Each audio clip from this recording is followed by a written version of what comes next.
Bumps and bruises, scratches and scrapes, some of the ingredients that a good life makes. But sorrows become success. And as we aim for the top, we will pause if we must, but we will never stop. Welcome to Simso Sessions.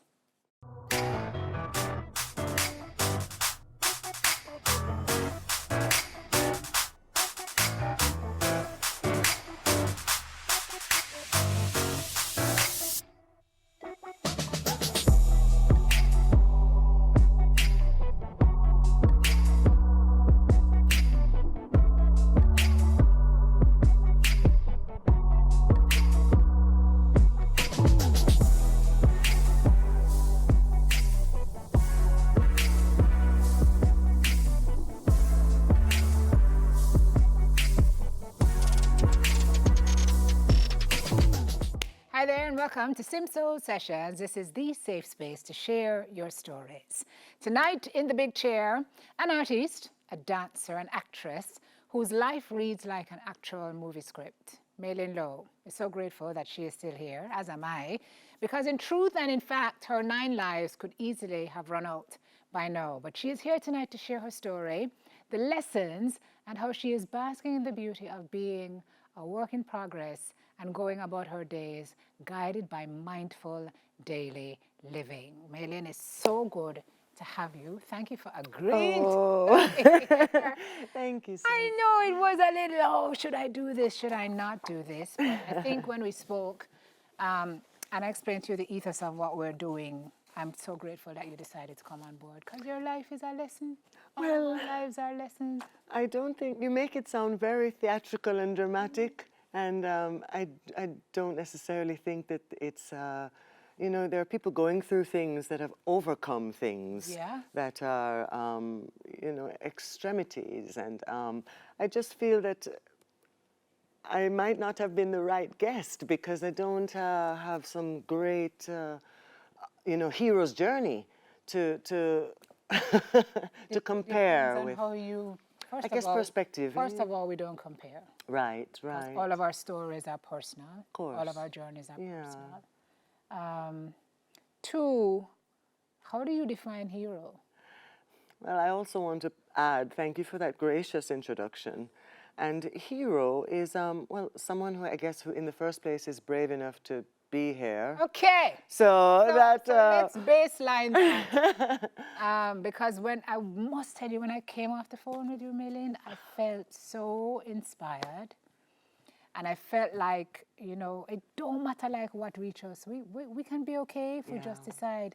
I mean, you're here today, you say, based on 1,000 prayers behind you. Yes, of course. And just a will to keep going. So let's really get into it. You say your approach to life has kind of been a life on the edge approach. Yes, yes.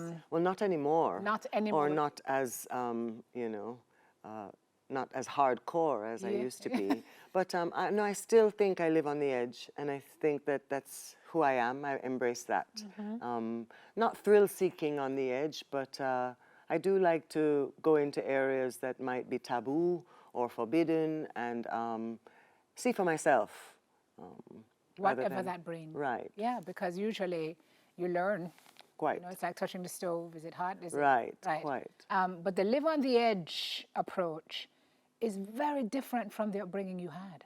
Because you were raised in a very proper Catholic, yes, strict environment. Yes, you had the, you know, you had the life, you had the maid, you had it all. Right. So where did that almost desire to, it's not bucking the system, but to kind of do something so totally different?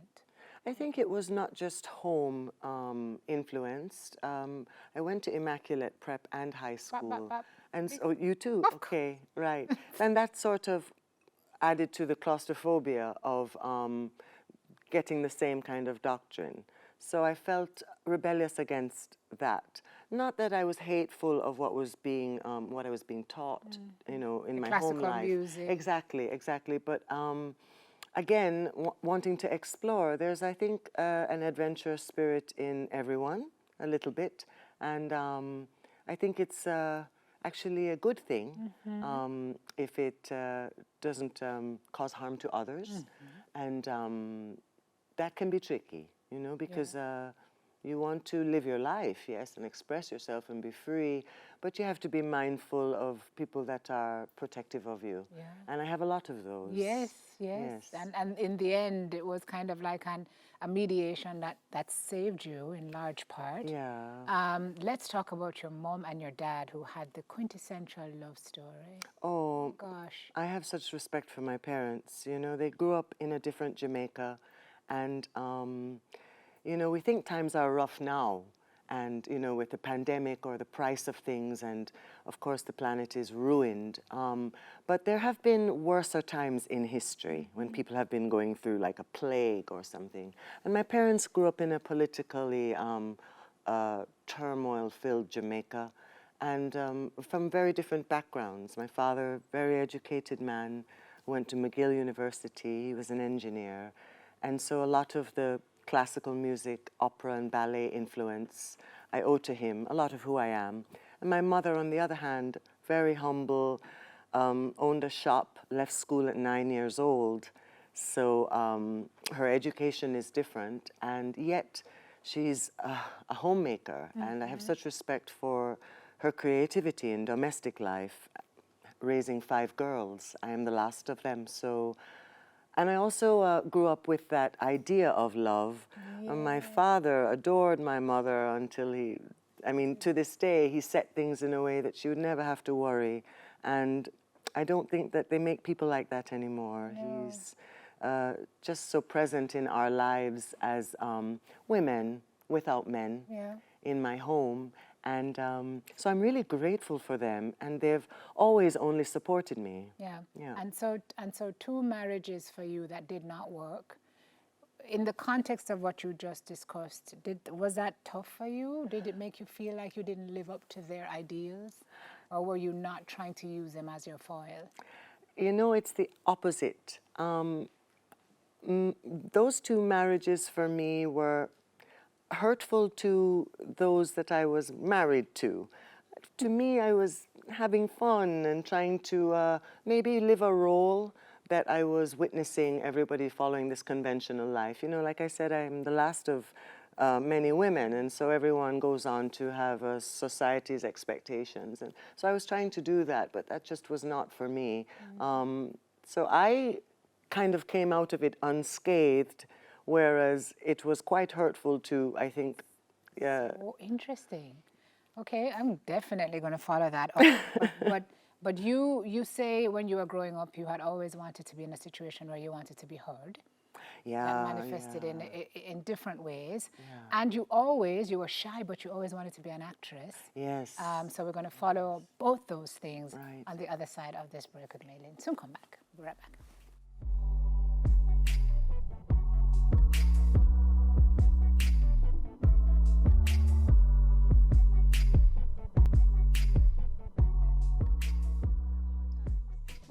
Go back. Yeah. That's interesting. Well, I was following up the point with Maylynne about the fact that she has come out of the relationships unscathed. The folks who you were with have not so much, the 2 men to whom you are married. And you said this is like a thing for you. Yes. It's like is it like knowing exactly what you want and deciding you are not going to stay in a situation that you feel is bad for you? Because a lot of us do that as women. You know, I think that the situations were not necessarily bad for me. I won't. I don't want to speak badly of them, but I think that I was the most hurtful along the way. Of course, the first marriage was when I was very young, so you can look at it being a little victimized there. I was 18. Why I say it's a pattern is because even in present daily life, I do have a tendency to be very Joan of Arc when it comes to relationships and defending women. So I have to be careful not to hurt people's feelings or take advantage of that empowerment, that knowledge there, and because it's not nice. It's not nice to feel jilted or heartbroken. Once you feel it, you know. And so I make sure that I don't get myself into situations where I will, you know, use that sort of power in a negative way. You are super self-aware. Super what? Self-aware. Yeah, it is necessary, because there were times when I wasn't aware of what actions and the repercussions. So I've slowed down a lot, thanks to people around me that are grounded and stable or really slow me down. I fear that if I don't have that anchor, I will whirl out of control, you know, Again, fully sometimes. self-aware. Yeah. Yeah.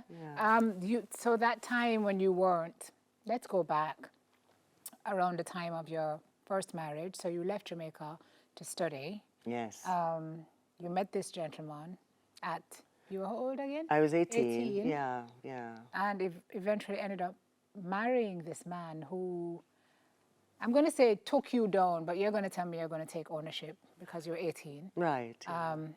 Like one of the, for all intents and purposes, out of that marriage, you could have, should have died. Absolutely. Yeah.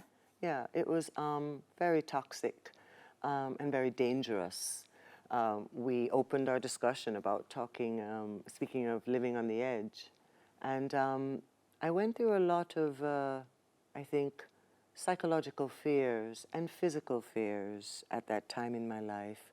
And I was running away from Jamaica, running away from self. Yeah. And, you know, the person was much older than me. I was 18, they were like 37 or 38.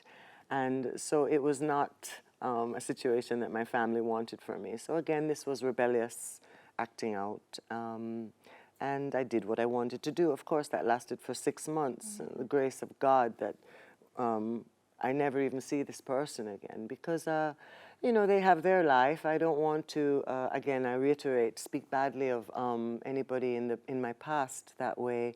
But they were not necessarily the most healthy individual for me to be around or what one would want one's daughter to be around. Because you say that was a period for you of exploring, of discovery, and of self-harm. Yes, yeah. And it included a period where you were addicted Yes. to drugs. Mm. And as you tell me, you said, Sim, it was bad. Well, it was bad because it was serious narcotics. But in driving over here, I felt that I was being unfair to junkies and drug addicts because my experimentation with drugs was very short-lived. So I feel even if I was, I remember even being in a rehab around addicts and people with serious problems, lifelong struggles. They've lost their homes, their children, and so on. And you know, to want to fit in and be one of, you know, have pity on me, get empathy from you, to fit in with them, it's not so fair on them because it was such a short stint in my life. It was extreme and it was very bad and dangerous, but very short-lived. And like I said again, my family intervened and all these prayers. So it was like stepping into fire, yes, but being very quickly pulled out of it. And I don't regret it because a lot of that psychological fear and physical fears too, being in environments that are dangerous, away from Jamaica, living in Birmingham, Alabama. The first time I ever saw a tornado in my life, I remember, you know, we don't have that in Jamaica. We have earthquake and hurricane, you know, so this spectacle and living, you know, against everyone's wishes, being bad, it didn't last very long.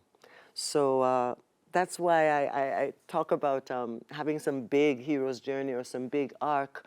It's not so justified, if you get what I mean. There's a whole lot of people don't do it forever. Yeah, yeah, and they don't make it. And they're completely fried. And so I know. it blows my mind that you measure, I guess we all have a yardstick, but that you measure your, what would we call your low points against what other people go through, and yours, it's almost like you think yours falls short of deserving credit. No, I don't think it falls short, but I just think, you know, there are people with serious problems that are, that don't have family support and are stuck in that lifestyle. And so for me to I don't want to mention that for sensationalism, you know, to juicy up your show, because it really is we just don't do a moment in time, We you know. don't do And sensationalism. We sometimes do. I try to hold on to it too. I'll tell you, my friends will say, that was like such a fleeting moment. Like, people don't see you this way. Do you realize that? And I hold on to it because my youth is so precious to me, because,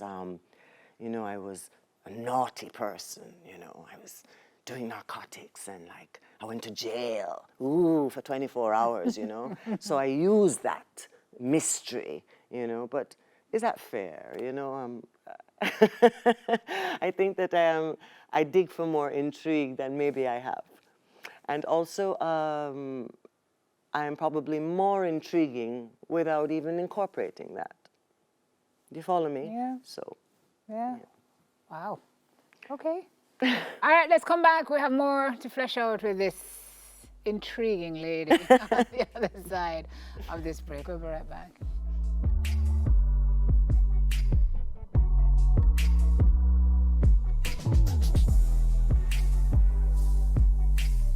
Sure. As we've all learned, we're back with Maylyne Lowe, everybody. Talking about that period of your life, very short-lived, but extreme.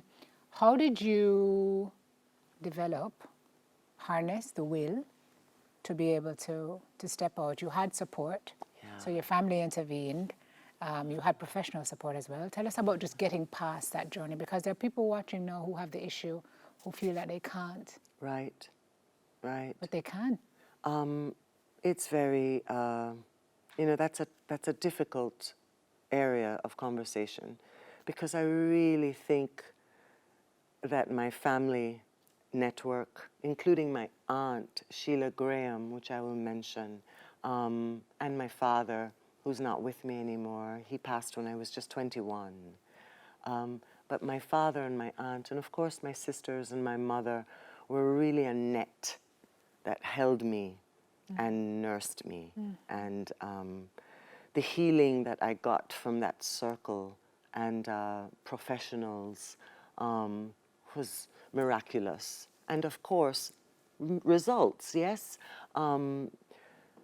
People that are going through, you know, these crises in their life without help and support, it's not hopeless, but very, very, very, very difficult. Because addiction is a disease. It is People don't- quite, and you know, it's actually apart from the disease thing, and you know, one thinking, oh, you'll never get cured or whatever. Just different ways of life, different types of making oneself healthier. That's heartbreaking for me, because I was saying I see people with great empathy and great sympathy. And if I see mad people on the street, just yesterday, you know, you don't know if it's a crackhead or mad people on the street in the rain. And I wanted to take my phone out and video this man and tag our Prime Minister, you know. And I thought, why you don't jump on that wagon there? But that kind of thing really upsets me, mental illness and drug addiction, because they don't have mommy, daddy, sisters, doctors, or money to help them.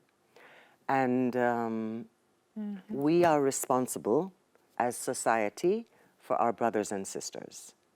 So this madman could be you, was me, and it's terrible. It's not nice. It irks me daily. And just basic well-being and care for one another. It's very null and void in Jamaica. So I'm sorry I don't have a hopeful answer for people that are going through that kind of thing, you know, but I do think on it. You credit a lot of your ability to get over to Dr. Fred Hickling. Yes. Intervention. Yeah. Did he send you to a bakery? Yes, he sent me to work in my sister's bakery for a year, and that was my rehab. He wanted me to get out of myself and out of my head and do manual labor. I don't know where he got this cure from. And so I was on Slipe Road for 1 year against my will, because I didn't want to go down there and put on an apron and deal with no bread. And ironically, after 1 week, I loved it. And I realize now, in hindsight, that it was something for self-esteem and self-worth. if you can do a simple task like putting a twist tie on a bag of bread, and you do 100 of them, and that's your goal, and you accomplished it, the esteem in oneself, it just miraculously increased. And so you get to a point where you don't want to do terrible things or hurt yourself because you're enjoying taking care of things or being a part of a team. And so it created a sense of fellowship. It brought me down to earth with real hardworking Jamaican people. And that was my medicine. Brilliant approach by Dr. Hickling. I know, yes. We have a message from someone who is closely related to him for you. Go ahead, Laura. Hi, Maylynne. My name is Deborah Hickling Gordon. I am the late Professor Hickling, Fred Hickling's daughter. And I hear that you indicated to Sim that my father saved your life. So I am going to read to you just a little bit from his book, Own Your Madness. What you would have gone through, whatever it was, and whatever it is he helped you with, thousands of Jamaicans continue to go through these issues every day. It's no comfort. It's not something that's even pleasant for us to think about as a nation. Beyond owning your madness, he would say, nothing never get weary yet. See owning your madness as an accountability framework. I am pleased that he was able to make some change in your life. I know you miss him. I miss him a lot too. But go into tomorrow and the tomorrow after that and the tomorrow after that, owning your madness. Bless you. Like really bless you. Keep going. That's so heartfelt, so lovely. And we just talked about these thousands of people, millions of people that are struggling. Yeah. And that's why I do this show. It's because there are a lot of us walking around in clean clothes who are experiencing mania. Yes, yes.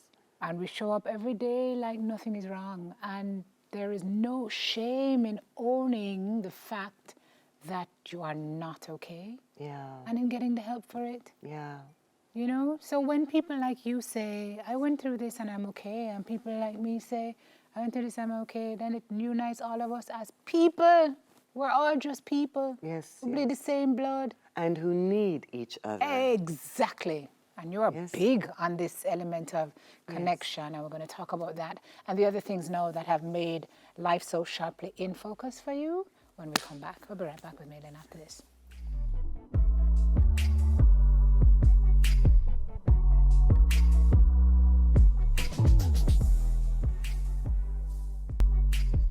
Stop this rebellious personality. Let's He sized you up immediately. Yeah. Dr. Hickling, still talking about him. All right, so you went through that phase of your life, lady. One marriage down. You were to get married a second time, but a big part of your life, your dad, you lost, you said, at 21. Yeah. Quick? Yeah, my dad had cancer.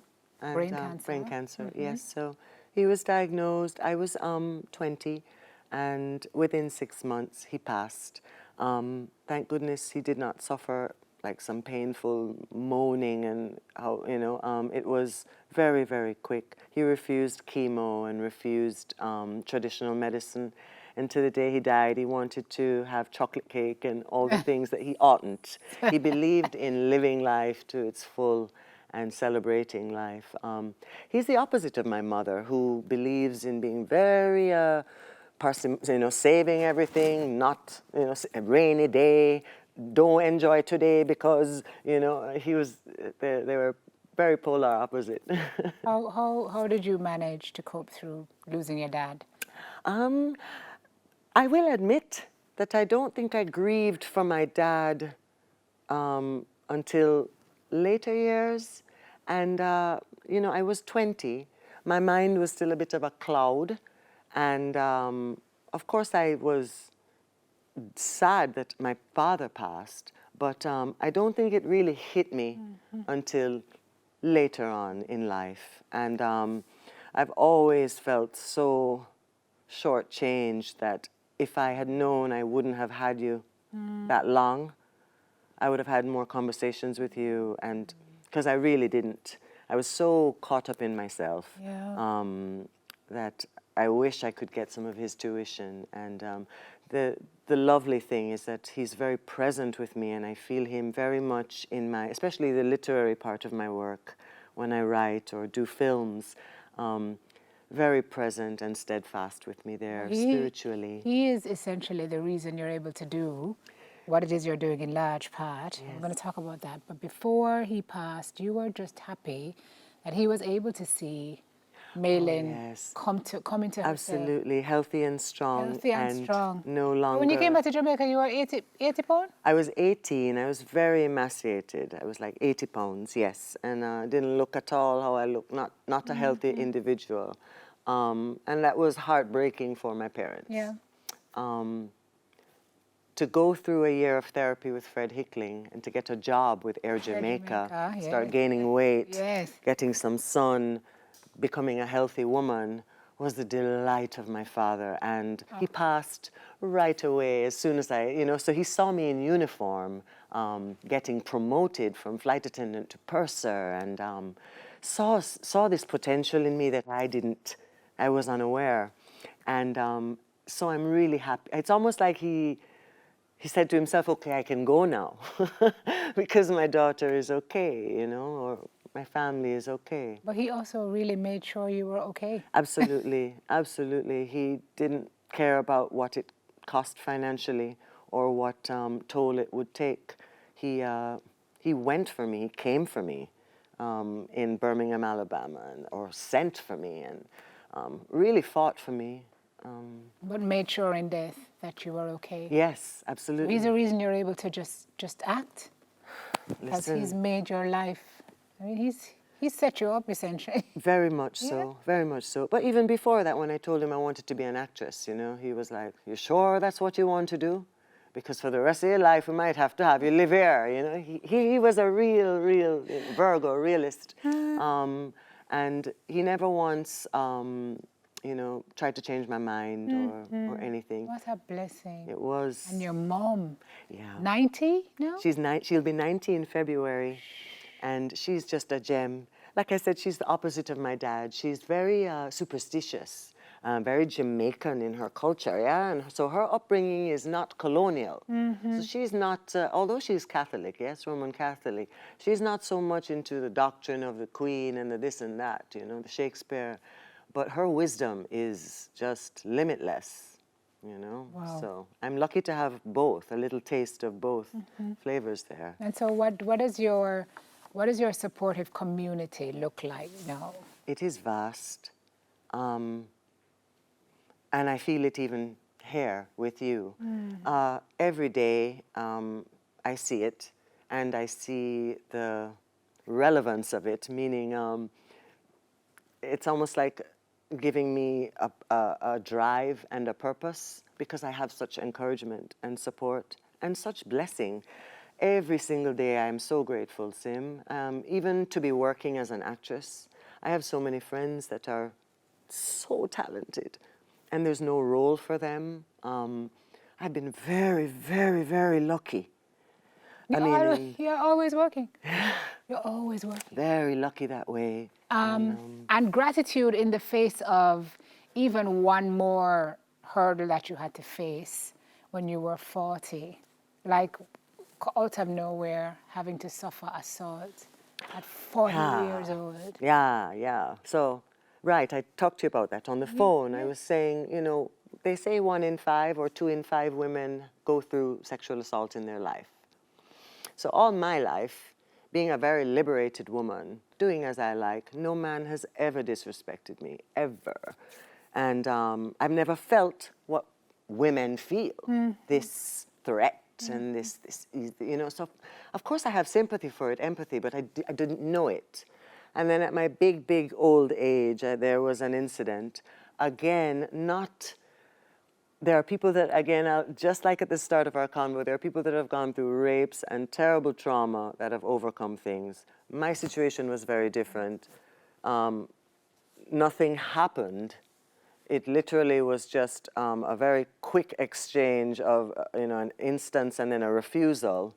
But it psychologically tore me to shreds because I've never felt like that. I've never felt someone touch me and for me to have to like literally reject you more than once or to expose yourself to me. And, it was very frightening. And I'm not afraid of men, so it's not like, I think it was just how it happened. And so that really, and so to imagine what women go through, my sisters are going through, it's crazy, right? I had one of the crew members say to me one day that he's noticed over the 4 years we've been doing this show, almost everyone. Everybody, yeah. It's so I crazy. didn't know this, right? It was foreign to me until late in life.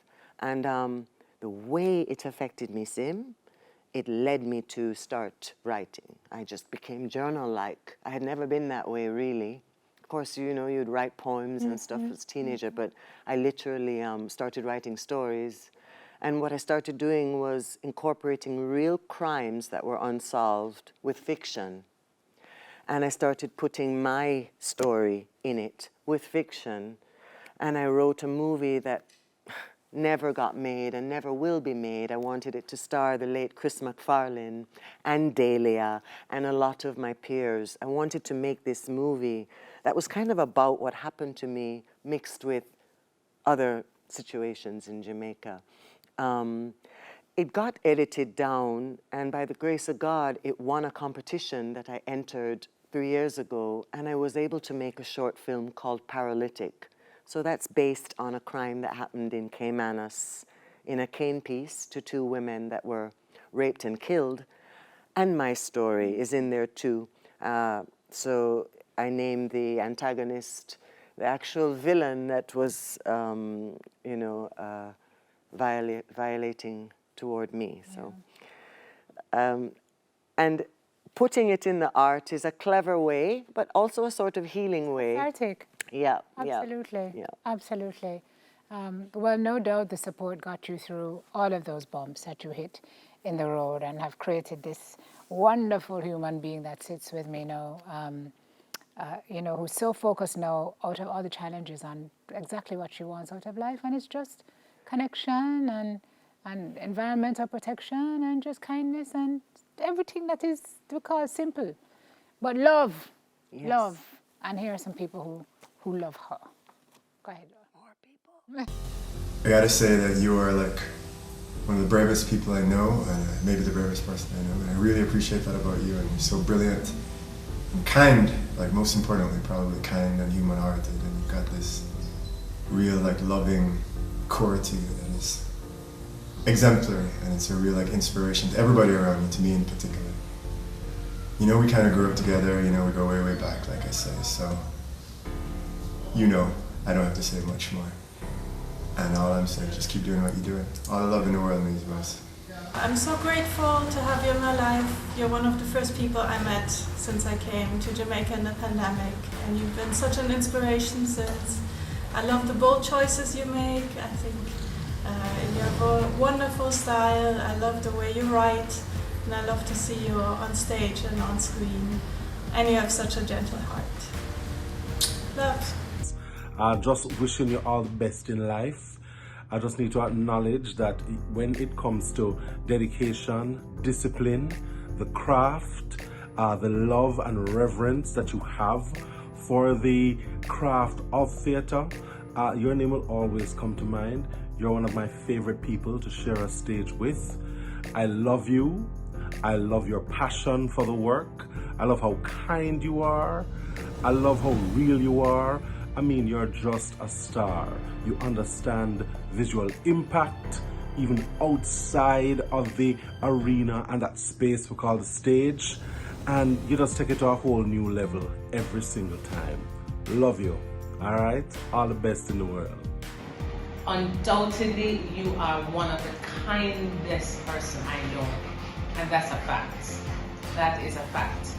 I will always remember doing the university plays with you, and you know, every night for rehearsals you'll have some kind of offering, whether it is water, whether it is tea. But you know, outside of that, you are so talented, so committed to your craft, so committed and dedicated to your craft. You deserve the world and then some. I love you, my sister. I love you. I love our coffee breaks. I love our link ups. I love our time together, and I look forward to so much more with you. You deserve the world and more. I love you so much. I don't know how to describe you. You're creative, beautiful, intense, focused, whimsical. I like to call you my dark muse, and it's not because of your skin. It's because of the dark aesthetic that we both embrace, and you give me so many chances to interpret that darkness through my lens with you as a subject. I'm so honored to be able to talk about you today. You're so creative, you're so beautiful, you're so loving and kind and wise and thoughtful. So proud of you, Maisie. Keep it up. I hope to see you soon. Now, as you may or may not know, you have been nothing but a wonderful presence in my life these past couple years. I feel like every little chat we have, I come away with a better look on life or just even brightening up my day. Now, as you may know, I could sit around and just chat movies with you all day, and if your schedule did permit, that's probably what we would do. But until then, alas, I guess I'll just see you when I see you. Probably on stage giving a wonderful performance. Bye, May. I hope you're having a wonderful time. Just wanted to shout out to you and say how much I love you and that you are a great sister. Thank you for being part of our tribe. Wouldn't be the same without a little drama here or there. And all the best in all that you do. Big hugs and kisses. Love you lots. Sending you big congrats. You know, you're not just my sister, you're my best friend, a gift to my heart, my golden thread in this ups and downs of life. Always there in the highs, the lows, the times for celebrations. And you know, us sisters, we speak a language that only we can understand. We don't even have to speak to understand each other. Just a look will make us fall on the floor laughing, or it conveys exactly what needs to be said without speaking. Your work in acting, I've seen you do the long hours of studying, so your lines are perfect. So keep on keeping on, Maylynne. Congrats and all the best. You take care. Much love. I'm so very proud of you as an actress. You look beautiful. Well, you have all my blessings, and I do hope you will continue to do the good work, and the Lord will continue to bless you in all your endeavors. And God bless you always. Maylynne, where can I start? So much to say in such short time. I just want to say though, you are the most special being I've ever met in my entire life. You change any atmosphere that you encounter. You are like a light. You're like a candle in a dark place. You motivate me, you inspire me. And not only me, you do this to everyone you touch. Whoa, Sim, where you get all of these people from? It's your people. Look at that. That's crazy, and I don't know why I am deserving of this moment. I knew you were going to say that. Why did you call for this praise or accolade? It's not praise. It's very... They're not accolades. You need to stop. It's... You need to stop and just realize that in your simple, just way of being you, you are touching people and inspiring people. It's not about being this big hero, and it's the simplest things that have the biggest blessings, miss. It's very kind of you. It's not kind, it's true, Thank you. Maylynne. I want you to realize it's fact. Yeah. Your life is a blessing to many. You've endured more than most, even though it's so native to you that sometimes you need fresh eyes. I You know? understand. And what you have done is mammoth. Just to be able to live the life you have through the things you have, many would have given up. You've kept pushing, and it hasn't daunted you. It's like your light is brighter than before. So we're just giving you flowers because you deserve them. you. If you wanted them, I'm not I gonna tell do, you. yes, I want to take them. I have a problem taking compliments Yes. and taking... So I see. but this is a lot. Good. Thank you. It's a lot in a good way. Wow. Soak it in. I will. It's yours. Thank you. Back to lead the show after this.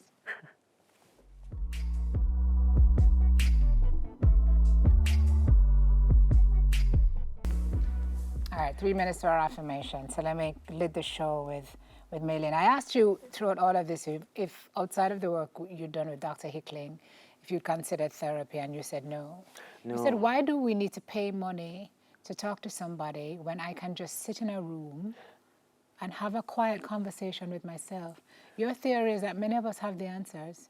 We just need to sit with ourselves. Yeah. But that's so hard. Very You hard. have to face a lot of ugliness. Right, right. So I love Zen Buddhism, which is not the Catholic way. And there's a quote that says, mind is a mad monkey.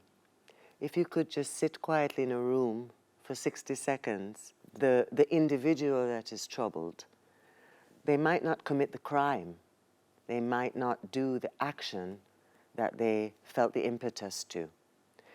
And you can look at it in a broader way. For instance, if Sylvia Plath or someone who, in the past, who was struggling with a mental issue and committed suicide, if they were able to perhaps write about that, they might not have done the act. So I think there's a big lesson for me in pausing. Yes. And I still have to be mindful of it. Yes. Because I want to do what I want to do. And I get a vibe and I want to, I'm very, very spontaneous.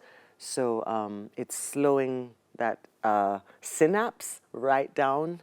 And the solution is usually there. You actually usually know the solution before the thing. But there is power in pause, eh? Yes, yes, yes. So at 21, you said you looked back and you said, oh my God, I'm still here. Yeah. I thought you were going to live past 21. Right. Just because it was so extreme. My dabblings with narcotics, and it's almost like I wanted to get into worse and worse trouble and end up in Fort Augustus or something. And if it wasn't for literally somebody, get yourself together, that would have happened. And that would have been like a waste, So I'm really, really fortunate. And I'm so stuffy from crying at all of the lovely, lovely words shared. But yeah. And no regrets. No, absolutely none. Had you not had these experiences, you couldn't draw from the well. Yeah. So I'm very, very glad that I have such a rich and colorful past, and I try to live this way. It helps with your work and the craft. It helps very much creatively to be able to identify with and have empathy for human beings, So now you're at a good place. I am very happy. I feel guilty to be happy. We're in an apocalypse. There's so many terrible things in the world. I'm very happy, very healthy. And I think that it's important for me to do so for others if I can, in the smallest way, make someone happy or a little healthier. I literally mean give someone a peppermint or hold the door for someone. Kindness, small acts of kindness. It's very, very important. That is an unspoken, that comes with my territory. Yeah. Yeah, I feel it. So glad to have had you, Maylynne. Thank you. Oh, thank you so much for having me, Sim. It wasn't so was a bad. pleasure. No? No, it wasn't so bad. All Thank right, you folks, so it's much. time for our affirmation. Let's lead the show.